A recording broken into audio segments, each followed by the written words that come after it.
बिस्मिल्लाहिर्रहमानिर्रहीम। अस्सलाम वालेकुम प्यारे दोस्तों, कैसे हैं आप सब। उम्मीद है आप सब खैरियत से होंगे। आपकी होस्ट आपकी दोस्त अकरम सैयद हाजिर हैं एक बार फिर आपकी खिदमत में।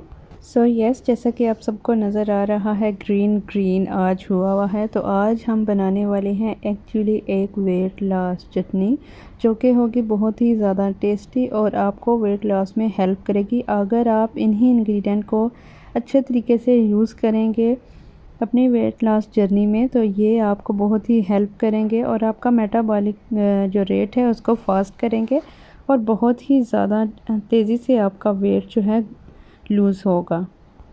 मैंने आपको तमाम इंग्रेडिएंट जो है अच्छे से दिखा दिए हैं। आई होप आपने जो है इनको नोट कर लिया होगा। पुदीना चाहिए हमें, प्याज चाहिए, सब्ज़ मिर्च, धनिया, अनारदाना, गरम मसाला और हमें भुना पिसा हुआ जो है धनिया चाहिए होगा। तो हमने इन तमाम चीज़ों को जो ग्रीन है इन सबको अच्छे से कट कर लेना है। प्याज और टमाटर जो है वो मैंने पहले से कट करके रख लिया था। फिर बाद में हम जो सब्ज़ चीज़ें हैं हमारी इन सबको कट कर लेंगे और हमने जिस भी बाउल के अंदर इनको बनाना है उस एक बड़े बाउल के अंदर इन सबको शिफ्ट कर लेना है। तो यहाँ पे मैंने तमाम चीज़ों को अच्छे से शिफ्ट कर लिया है। एक बात का ध्यान रखा करें कि जब भी आप कोई भी सब्ज़ चीज़ हो, कोई भी सब्ज़ी हो, उसको लें तो आप अच्छे से धो लिया करें पहले उसको।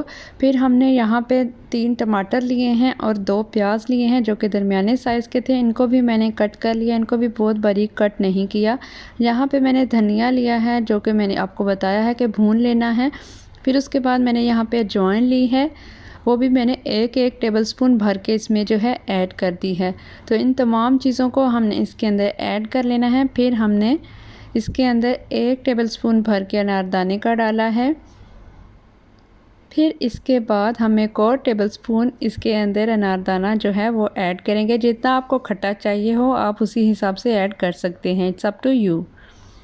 आपने बहुत ज़्यादा जो है क्वांटिटी में भी नहीं ऐड करना, अदरवाइज़ आपको डायरिया हो सकता है, आपका पेट ख़राब हो सकता है, लूज़ मोशन आपको हो सकते हैं।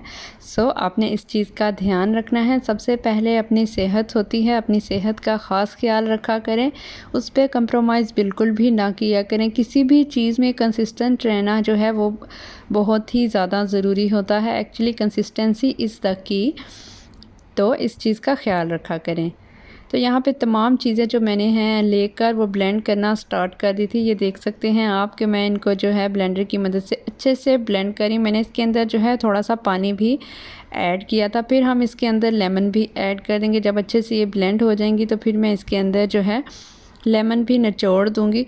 आपने लेमन को स्क्वीज़ कर लेना है अच्छे से। यहाँ पे मैंने लेमन को जब स्क्वीज़ किया तो उसके सीड्स जो हैं आ गए थे, लेकिन मैंने उनको जो है बाद में हटा दिया था।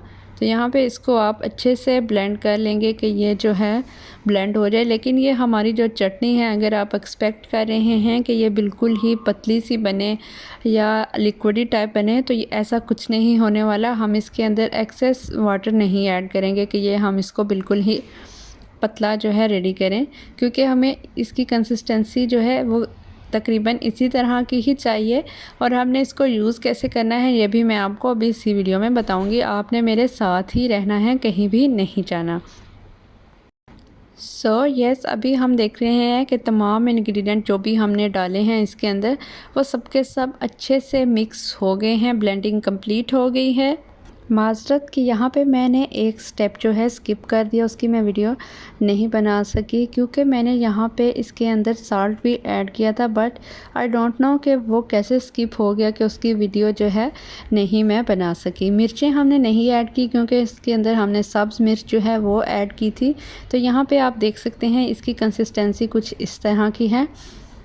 तो हमने इसको जो है इसी कंसिस्टेंसी में रखना है। इसको हमने बिल्कुल भी लिक्विडी कंसिस्टेंसी में लेकर नहीं जाना। तो इसको आप यूज़ कैसे कर सकते हैं, आप अपने किसी भी मील के साथ इसका जो है 1 स्पून जो है वो यूज़ कर सकते हैं। रोटी के साथ यूज़ कर सकते हैं, आप जो भी सालन खा रहे हैं उसके साथ इसको यूज़ कर सकते हैं। इसको कोई भी यूज़ करने की ख़ास स्पेसिफिकेशंस नहीं है। अगर आप इसको बहुत पतला कर लेंगे तो आप इसको प्रॉपर तरीके से यूज़ नहीं कर सकेंगे, लेकिन अगर आप इसको इसी कंसिस्टेंसी में रखेंगे तो आप इसको बहुत आराम से यूज़ कर सकते हैं और आपको ये बहुत ही ज़्यादा टेस्टी लगेगी और ये किसी भी रेस्टोरेंट की चटनी को जो है पीछे कर देगी, मात दे देगी। आप एक बार इसे ज़रूर ट्राई करें और अपना जो एक्सपीरियंस होगा वो मेरे साथ ज़रूर शेयर कीजिएगा कि आपको ये कैसी लगी। अपना और अपने प्यारों का ढेर सारा रखिएगा ख्याल। अल्लाह हाफिज़।